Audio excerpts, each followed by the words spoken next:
Hi, everyone. Dorothea Hendriks here, your coach in presentation skills and in public speaking.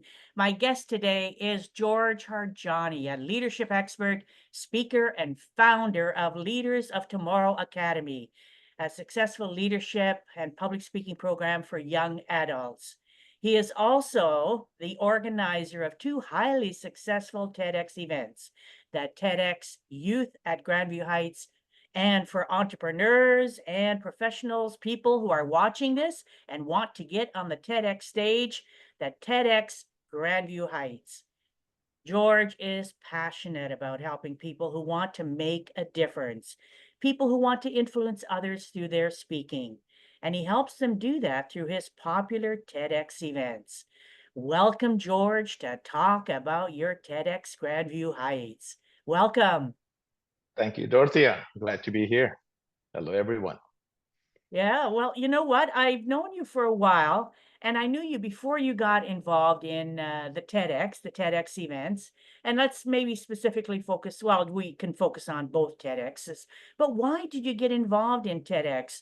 Do you make money, prestige, the challenge? What was it for you?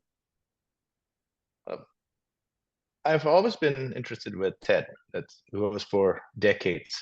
I've always enjoyed that talk, learned a lot from wonderful speakers. That's one of my avenue that the reason I watched TEDx in the beginning was to learn from those wonderful speakers. Then I become passionate for the brand. I understand the mission for TED, and I continue to go with that. And going through this, I started to volunteer for TEDx organizers here in Vancouver. And as I move along, this was 11 years ago. And then I started to get more involved with the coaching, more involved with ticket sales. And then eventually, when I think the time was right, I started organizing my own TEDx event. And right now, even not only for my event, I also help out 5 others TEDx event around the Vancouver area. And I'm very happy to mentor some of these wonderful organizers around that shared the same mission. That's wonderful. And I mean, you're heavily involved in TED then. And so what's the process if somebody out there wants to be a TEDx organizer, organize a TEDx event? What are the first 3 steps or one of the first steps they'd have to do? Well, the first step that I recommend everyone to do is to go and watch the TED Talks, understand what TED Talk is about and understanding about their mission. Next is to go to a live TEDx event, see the organizers, see the committee, see the wonderful speakers, how much they dedicate themselves to this. And then I would suggest anyone to volunteer for a TEDx event, because every TED event we can't go through without volunteers. And the organizing committee always needs volunteer to help out, and please help. And once they're into that, I would highly suggest them to get involved with the organizers, to be one of the organizer, understand the process. It may be looking simple from the outside, but once you're deep into that, you will see a lot of nitty-gritty that you need to go through, and you can see that it's a wonderful experience to be in, wonderful team to be in, and you are in a very successful organize organization that has a mission to spread ideas to the whole world. TED is very structured, very organized. So I imagine that they have specific steps that you need to follow. So it's not like you're reinventing the wheel. It's that you've got the information already Yes. there, which helps guide you and move you forward then. And, and I know you mentioned the word, and I hear also from other people involved in TEDx that volunteers needing volunteers. One of the things right out of the starting gate, do you make money? Is there like where you're walking away with mountains of money after doing a TEDx event? How does that work? Is that volunteer as well on your part? I would say that 11 years knowing about the TEDx, being in part of the TEDx, I don't see myself about making money. And even organizing an event, I have some events that did not make money at all. Actually, I'm very happy that we find sponsors to be covering up, or use my business company to be sponsoring for the event to cover the loose ends for this. I see this more of something that we can make it better for the whole world, something that we give back to the community. Even for a TED event that is able to make those money, that money cannot go to us personally, that goes to the next event. And TED themselves, we have to be part of we have to attend some of the TED events, and those TED events themselves, like the one that they have in Vancouver, it is not a cheap ticket. It's now costing $12,000 at $12,000 for 4 days. So that's something that you have to have in your bank account to be paying them to attend one of their events. And only when you attend their event that you're able to be qualified to go to the next level of TED, of hosting at least 100 people. I would say that being involved with TED for 11 years, I've not made any money from this. So in a way, it's more a love of having people express themselves, helping others get on stage, and as you say, spreading ideas, which is what TED's all about, is spreading ideas. Coming down now to the speakers, there are a lot of different TEDx platforms, a lot of TEDx events in the Vancouver and the Lower Mainland, in many cities around the world, right? So why would we encourage people to come and speak at yours? What makes yours a little bit different, or why speak at yours instead of another TEDx? Well, if you go to see the TEDx format, there are different kinds of TEDx format.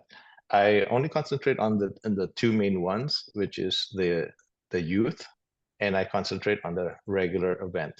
And there are some other TEDx events that are out there. Why speakers come to me, or why I'm looking for those passionate speakers that have something unique. And I like to look for speakers that hasn't really been on the stage that much, but they have those simple ideas. They have an idea that is worth sharing, and I would like them to go and share to the world. And some of the people that we have not been on the stage before. I have some speakers that are terrified to see the audience. That's the love of sharing, finding those people, helping them with our team to do the script writing, to get them practice to be on the stage, and then to see that they can succeed to be on the stage and share their wonderful ideas to the world. I'm passionate for that. Yeah, and I think passion is something that kind of comes through, even reading about you and your TEDx events. Whenever I see something, the word passion is always in there, right? Well, how do you get the speakers? So you're looking maybe for the entrepreneur, the professional who really has something they want to share, and even if they haven't spoken before, they want to get on your stage. How do you get them? How do you connect with them? How do you meet each other? The first process that we do is I have a committee of team that will be scouting those people. Last year, we were very successful. Our team, we were successful. We found two film directors, one from California, another one from Italy, and we're able to scout them. We are able to scout for them, and we connect with them and ask them, would you like to be a TEDx speaker? And they always have the same thing. Right? Who's paying for the ticket? Who's paying for the hotel? We can't be doing that. They have to do it on their own. And when we see that they also share that passion that they want to share and reach out to the world, they buy in their own plane ticket, they pay for their own hotel, We help them with the script, with the coaching, and we get them to go on the TEDx stage. Those are the kind of things that we look for. We are reaching out to those, and definitely for the locals, we have a lot of local speakers. I mean, dominantly we have the local speakers here in Vancouver that we reach out to, and then our committee will seek their ideas to see if they're ready to be on the TEDx stage, and if their ideas are following the TEDx guidelines, and coincidentally is also part of the curation, the theme that we have, and everything is a match, then we'll put them in. But I would give all the credits to our team committee to be able to be doing that. I remember those two film directors, the one from Italy and the one from California. They were so interesting, and even I remember having a conversation with one of them after at the end of your event. Fabulous choices, which now brings me, you mentioned something about the guidelines of TED. So TED has guidelines for speakers. I just can't think of a speech, create the speech, come and say, woo, I want to go on the TEDx stage. I have to follow certain, what are those guidelines? Well, the TEDx guideline, we can find them easily on the internet. TED provide them for free. Now, what TED are looking for are just ideas. TED, they do not want people to have sponsorship or talk about religious. They want to be really careful with medical and few others. Those guidelines are very clear, very strict.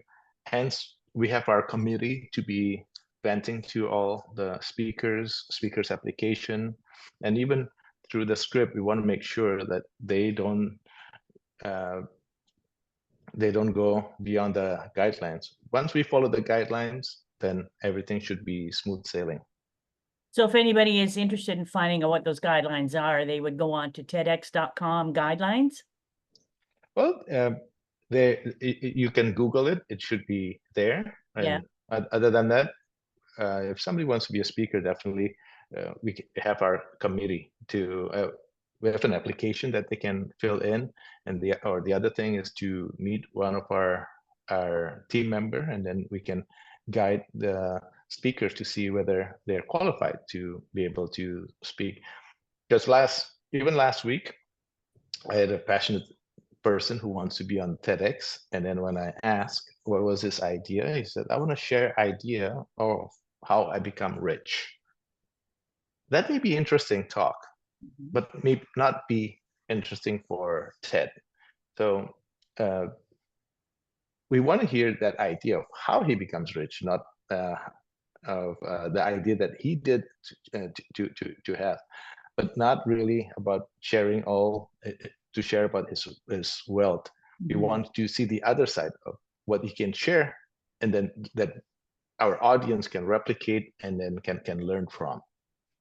So on this guideline, we'd find out what is taboo, what's acceptable, what isn't acceptable. And well, right now you're talking about a speaker who said, I want to speak on this. And you said, well, if we look at it from a different point of view, we can approach it, but not just about the monetary.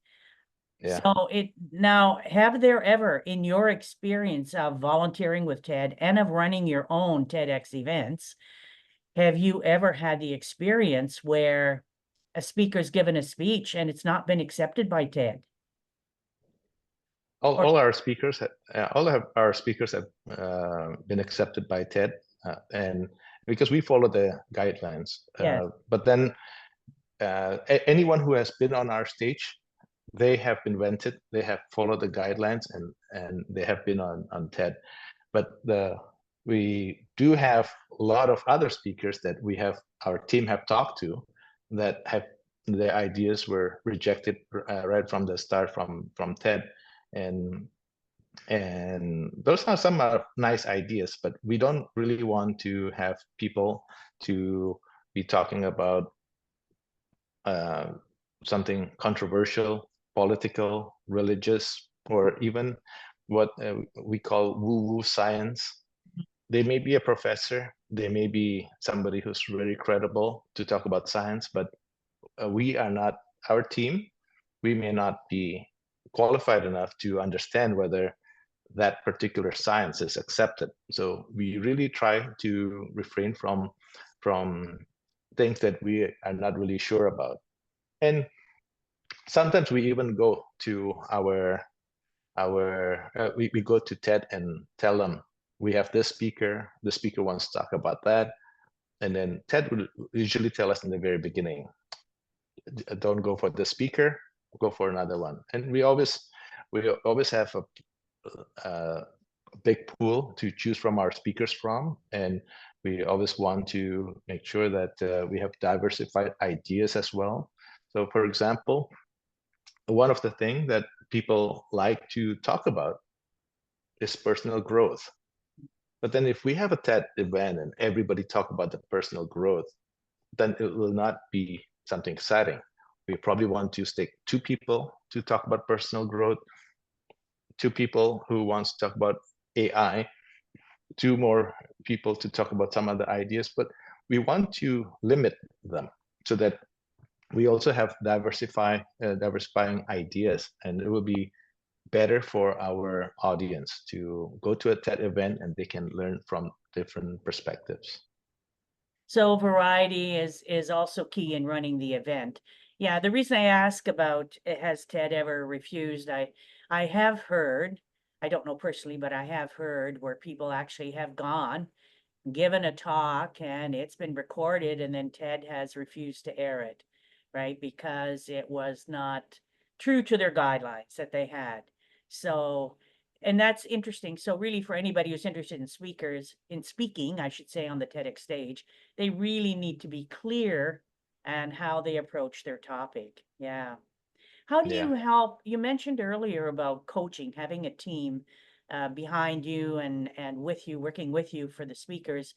How do you help the speakers prepare? Like, say, for example, now you had the film director come from Italy or California, or you've got a local person and they say, I've got this speech, here it is, I want to give it. How do you help them? What do you do with them? The first thing is we understand the idea, and then it goes to our curation team. Our curation team will be interviewing, will be helping them, and then they will be our curation team and the speaker will be doing the script together. It could be dominantly by our curation team or it could be by the speaker. Either way, it is fine. We find a common ground. Now, the idea is to find a script that, number one, is very clear.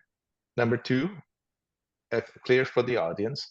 And number two, it doesn't violate the TEDx guideline. And number three, it should be long enough or short enough to get the ideas clear and to get the to get the right amount of time, because TED used to be an 18-minute talk, which doesn't go more for the audience, prefer to have a shorter talk.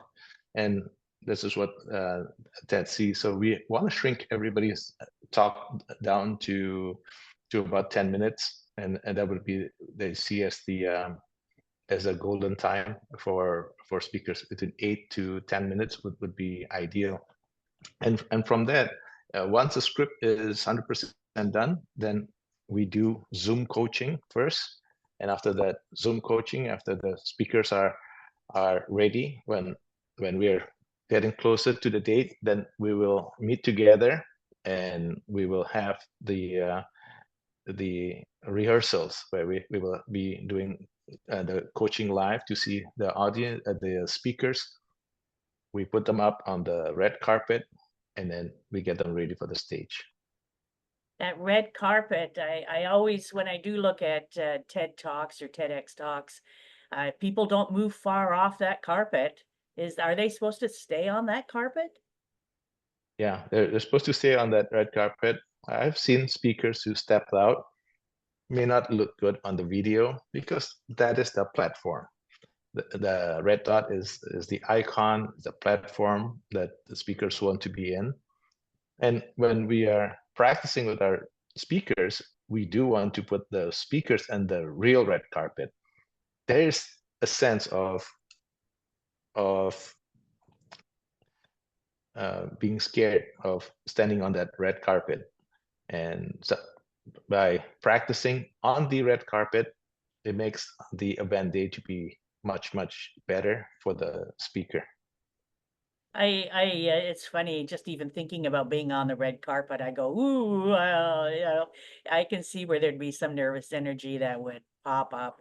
I also know that when you have the TEDx event, and having been and been there to see you put on your events and listen to the speakers, I noticed that everything is filmed and then they get videoed. And what happens? So you have your TEDx event, the speakers speak, they're all recorded, they're videoed. What happens with that video afterwards? Where does that go? For once the speaker's done with their talk, our team will take on that video, and then we will be editing those video, editing and re-edit, edit and re-edit for a few times. Editing is not a short thing. It takes a while to be doing that, and then once we have that, and then we will put in the correct description, the correct title, and then we upload it to TED. And TED will takes time to watch every single video and to see whether they're qualified. They listen to the sound, they listen to they follow every single word, they follow every single topic to make sure that every one of them follow the TED guidelines. And once TED approve, TED will upload it to the TEDx Talk YouTube channel. That's when the speakers are able to see their hard work and to see themselves to be on the TEDx YouTube channel. And then for the speakers, they can use that link from the YouTube and can be spreading it to their fans, to their friends and family, and for people to see. And for TED themselves, they will be using them to be promoting the ideas, promoting the talk as well. Does the speaker still own the content of their speech, or does that now become property of TED? Well, the content of the idea of the talk is still owned by the speaker themselves. The Yes. speaker is welcome to go to other platform, to other speech avenue, and to be giving their talk elsewhere. That is up to the speakers. The one that TED owns is the performance on the stage, where they have the TEDx logo on behind, and the video is on not by the organizer, not by the speaker, but TED owns it. And TED has the right to use ads before people see the video, or to monetarily find ways to use the video. That's all up to TED. That's what TED owns. But the speaker owns the talk, and the speaker is welcome to share that same idea or share that same talk in another platform. And if a speaker want to use the video, they can share the link. That's number one. Or number two, that the speaker can do a cut of maximum of 30 seconds and put it on their emails, signature. A lot of speakers, they put it on their email signatures, and a lot of other speakers, they use smaller blurbs and put it on TikTok or in multimedia their website or whatever they've got. Yeah. So as a promotion, and that promotes TED, and then it promotes their value or whatever they've given as a speaker. So there is an enormous amount. I know when you're talking about editing, it's a lengthy process, but also now the camera, you really need professional videographers. The whole thing has to be very professional, otherwise it won't go on the TED site, right? Yes, that's correct.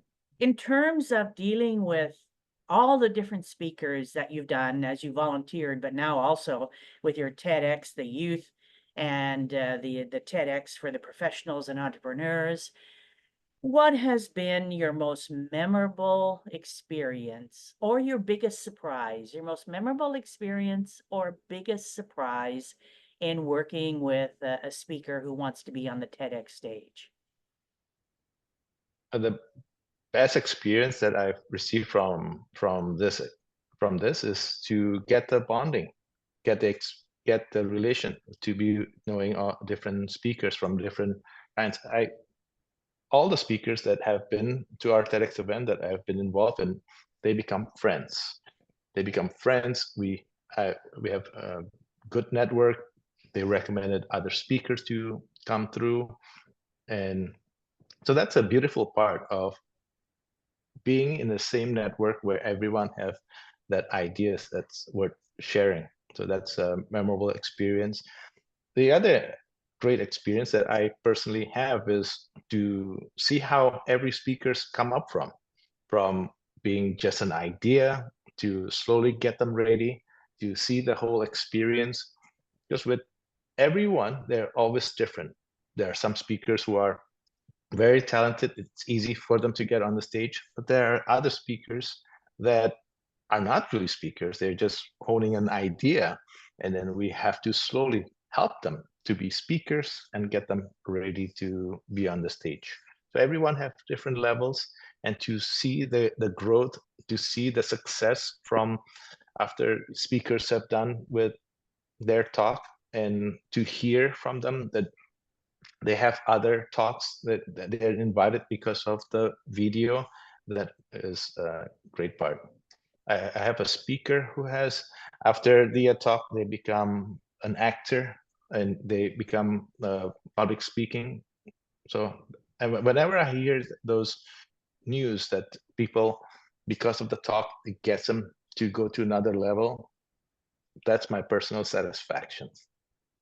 And that gives a beautiful feeling to know that somewhere you've been a part of, somebody moving forward in their life, and also that you have that relationship that you stay. It's just not a one-off where that you work with them and they get on stage and then they're gone, right? Yes. And so you have lots of wonderful experiences. What advice, um, what advice, George, would you give to somebody who wants to be on the TEDx stage? Say I wanted to be on the TEDx stage, had never spoken on a stage. I have an idea that, you think might work, that might be okay. What advice would you give to me? Well, one thing that I would like every speaker who wants to be on TEDx is watch TED Talks. That's number one. And if you can go to a TEDx event, that would be much better. But TED is about having a compelling idea. That's the first thing. And then second, looking for somebody who is an expert, who has an authority to talk about this subject. That I'm looking for people who are passionate about what they're talking about, some different given the idea from a different perspective, and then to see if those are the things that can help our audience or even viewers around the world can see that they can learn something from that, something that we can give a plus for our community. That would be the best part. And I'm also looking for speakers who may have an idea but may not fit in to our current theme. We'll give them the appropriate theme. So every TEDx has a certain theme that we always will do. Last year, our theme was Reignite, and we find speakers that goes well with our theme. This coming December, our theme is going to be Rekindle. So we try to find ways to put the right speakers on the right theme there.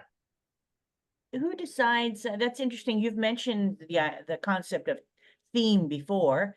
Who decides on that theme? Is that something that comes down from TED, or do individual organizers such as yourself decide on the theme? It's every individual organizer will set up the theme, and from us it will be from our team. Our team gets together, we'll have several different names, and every theme has a meaning, and we're looking for certain, it's part of the curation. So with Re.Kindle, then we have those sub themes that we're looking for. Then we'll be looking for those speaker, and any speaker who applied, then we see that it corresponds to our sub theme. We will be inviting them if they're the chosen one. Mhm. Ah, okay, so it's then you, the organizers of the TEDx's, that decide on the theme. That's a lot of work too, to think of a theme that people can chew on, right? And provide some material to make it easier for them. So in running these TEDx events, what would you say to date has been your biggest learning, your biggest wow, your biggest aha?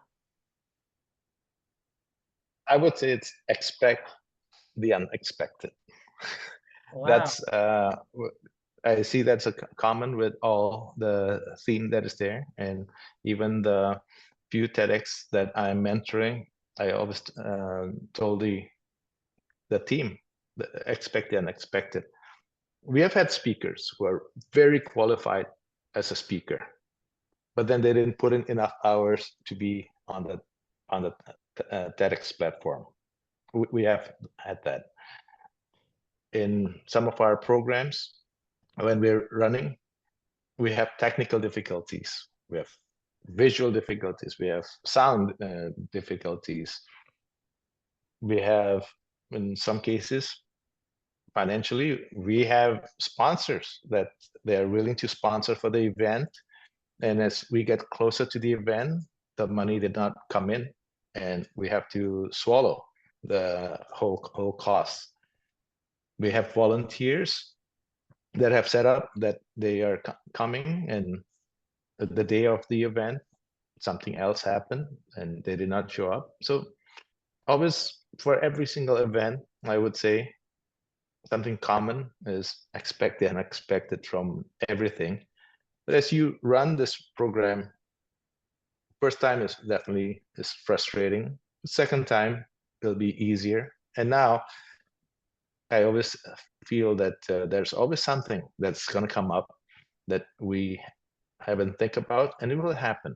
The best part is, but with our team and the experiences our team has, we are able to overcome all the difficulties that are out there, and we're able to make sure that the next event will be smoother than before. And expecting the unexpected, that sounds like a philosophy in life to follow. Expect the unexpected. And yeah, I think I've been at when I attended your last event. Yeah, there were people that were supposed to come and support and didn't, and then you have to find ways of making sure you fill all the gaps. And what is your biggest? Those are your learnings. Has there been a challenge, maybe with organizing the speakers, maybe with organizing the venue, maybe with organizing the entire event? Have you, over your years, experienced a challenge that later on you go, whoa, that was a challenge, but we made it in their TEDx events? I would say every TEDx event is a challenge, but if there's one thing that that hits us the most, is definitely it was in the financial aspect for the event. We always budget our event, and there are some times that things go over budget, or there are times that like I mentioned, sponsors did not come up through the agreed terms, and those are some of the learning curves that we have, but that's part of life, and then we just have to move on and go to our next event and try to learn from them. But sponsorship is probably the financial side is definitely the hardest one to overcome. would be the challenge, yeah, and that would be ongoing in doing these events. Yeah. You mentioned earlier, I think you mentioned that you're going to be holding your next TEDx event in December. How do you decide on the dates? Because there are so many TEDx events in the community happening at different times. How do you decide when you want to hold yours, to get the audience that you're looking for? Oh, in my case, it's very standard. Every single year, I would always hold one TEDx event in the month of June. That's I always have the TEDx Youth event. The uh, the reason for that is it's right after school, so before the students go on holidays, that they are able to after school they're able to practice and they're able to do well for their TEDx. So my youth event will always be in June, and then my other event will always be in December, end of November, early December, depending on the venue and the dates. And we always have to have it there. So I have pretty much a routine now. Yeah, so June and December, June for the youth and December for the entrepreneurs and professionals who want to speak. If you could go back, I mean, it's very difficult, but if you could go back to the beginning when you first actually ran your very first TEDx event, what would you do differently, if anything? If you could go back to the beginning. I would create more solid team. In the beginning, I have a small team, but I always say that the bigger the team, the better it is. And because somebody will always fall out from the team. So I would make a bigger team. That's the number one thing. And number two, it's really understanding the TEDx guideline. That is the one that I would say, because they always have ways of they're improving their guidelines, and then we have to keep following their guidelines. And with all the other TEDx that I'm mentoring, I give them the same thing. You read it and read it again, because every time they update it, we have to know. And number three, go to the TEDx, go to a TED event. Because once you go as an organizer, you go to a TED event, you will then understand the real mission of TED, the value of TED, what a wonderful organizing event it is. And to go to that event is to get a better understanding of TED. Once you're able to do that, then you're able to run things smoothly. So when you're going to that TED event, you're looking at it from the perspective of an organizer, which is different than from the perspective of Of being, the speaker. yeah, and or an audience member. Mhm. Audience member, again, I'm looking at it to enjoy, not really thinking about the work. As a speaker, there's work, and of course, as an organizer, there is an enormous amount of work. Now, does TED have certain requirements of you as an organizer? Do you have to do certain things every year, or how does that work? Can The you first thing not just is, say, gee whiz, I want to organize a TED event, right? anybody can organize a TED event. Um, I've seen a lot of my former students organizing events in their school, and that's who I'm supporting right now, because they get help from the financials from the school, which is a great thing. If you uh, want to run your own TED event, the hardest thing is definitely to get the sponsorship. To get the venue, to get ticket sales. That would be the hardest thing to overcome. And we have limited amount of money that we can charge for the audience, so our income is definitely limited. But then on the other side, the unexpected expenses that we have to encounter, because with different venue, they have different ways of charging. Because if you see the hall itself is really if you see the venue that is posted on the website, it's a certain price. But then the team is another price, and then the overtime is another price, and then every single tickets that they sell, they have a lot of hidden fees that we have to make sure that we do understand, that we do need to understand, because all these charges are adding up, and every single charges that adds up, it brings down to our profitability, or bring down our increase our expenses. And we just hope that we have enough tickets to overcome to be covering all of these expenses. Well, I think so far from what I saw last year and the year before, you're doing well. You're doing well. So I think we're near wrap up, and I hope you can't hear the noise in the background. There is lots of construction going on. So I hope for people listening and for you, George, that you don't hear all the bulldozers and the sawing. Don't worry, we didn't. I didn't hear any single thing. Oh, well, You sound perfect. I'm so glad. I'm so glad. TED is an amazing phenomena, right? And the TEDx events, they're franchises, right? It's like a franchise that you got, right?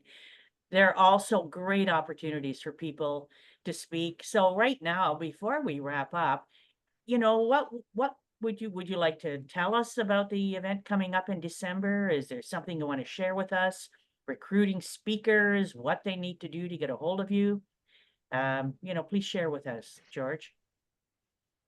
Well, our next event will be in early December, and once the date and venue is confirmed, we will be sharing that. But currently, we are for the event. We are looking for 12 speakers, and currently we have only 7 that we have confirmed. So there's still room for more people to come in and to apply. And if you are selected, I mean, we are always open to looking for speakers with that idea that they want to share for the world, and any unique ideas, any ideas that can help. We are always looking for them, and we're looking for whether you're a professional speaker or you are passionate to be on a TED platform, even though you're not a speaker. We can help to get you on the stage, because TED is not a competition. That is definitely the best platform for anyone to be in and to be sharing their wonderful ideas to the whole world. Well, if I know somebody who wants to speak on the TEDx stage, how do they get a hold of you? Do you have an email address? Do you have a website? How do people get a hold of you? We have our own TEDx website. It's TEDx Grandview Heights.com. That's our main website. That's where most of our speakers apply from. And number 2, people can connect with me directly. I'm George Harjani at gmail.com. And people do connect with me through Instagram and Facebook. Okay, and I'll make sure that for everybody, those addresses, those email addresses will be up here on the screen. As soon as George and I are finished, you can write them down and contact George if you're interested in being a speaker. And you have 7 more spots that are probably going to get filled up very quickly, very quickly. And your theme this year, again, if you want to remind me, George, is? Re.Kindle. Re.Kindle. So when you're thinking of that theme, what would you like speakers to present to you? What ideas with Re.Kindle?